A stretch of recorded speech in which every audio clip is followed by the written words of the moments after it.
पहले आपके सभी दर्शकों को मेरा नमस्कार और मेरे को पैनलिस्ट को मेरा नमस्कार। देखिए मैं ये कहना चाहूंगा कि ये हमारा गुजरात में छठा अधिवेशन है और ये तीसरा जो है हमने अहमदाबाद में किया है। और ये गुजरात जो है ये मोदी और शाह की भूमि नहीं है। तो ये सबसे पहले भारतीय जनता पार्टी को समझ जाना चाहिए कि जिस गुजरात को वो कहते हैं कि ये मोदी जी का गढ़ है, तो ये मोदी जी का गढ़ नहीं, ये सरदार पटेल जी का और महात्मा गांधी जी का गढ़ है। और आप विदेश में भी कहीं पे भी जाएंगे तो भारत की पहचान गांधी के भारत से होती है, ना कि नाथूराम गोडसे के भारत से, ना कि किसी और के उनसे। तो ये समझ जाना चाहिए। और उन्हीं की भूमि पे आज, क्योंकि इस ये जो वर्ष है, गांधी जी को 100 वर्ष हो चुके हैं, उनकी 100वीं जयंती है जब उनको कांग्रेस अध्यक्ष बने हुए थे।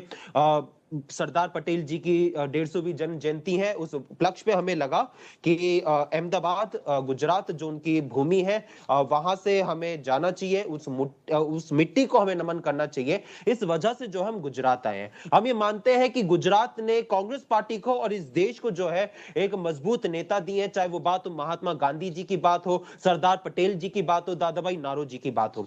लेकिन मैं यहाँ पे कहना चाहूंगा, गांधी जी और पटेल जी की जो बात ये भारतीय जनता पार्टी करते ही है। जो गांधी जी और पटेल जी के जो चश्मे को जो वो लगाती है, लेकिन उनका जो दृष्टिकोण है उनको जो नहीं अपनाती है, वो मैं यहाँ पे एक बार बात करना चाहता हूँ। आपने मेरे से तो सवाल पूछा, लेकिन मैं एक बार उनके ऊपर भी बात करना चाहता हूँ। 1918 में अगर आपको याद होगा कि सरदार पटेल जी ने जो है किसानों को लेकर जो है सरकार थी, अंग्रेज सरकार, उनके खिलाफ जो है आंदोलन खड़ा किया था, जिसकी वजह से उनको सरदार का नाम भी उनको मिला था। लेकिन भारतीय जनता पार्टी जो है, जिन सरदार पटेल जो किसानों के हक के लिए लड़ते थे, उन्हीं किसानों को जो है आज दबाने का काम करती है, उन पे 3 कृषि कानून लाती है, 750 से किसानों की शहादत हो जाती है, लेकिन उनके मुंह से चू तक नहीं निकलती है। सच्चाई ये है कि जो महात्मा गांधी जी, जो पटेल जी, जो आपसी भाईचारे की बात करते थे, आपको याद होगा पटेल जी को तो ये भी कहा जाता था कि उन्होंने जो है पूरे देश को जोड़ा है, इस वजह से उन पे स्टैचू ऑफ यूनिटी भी बना था।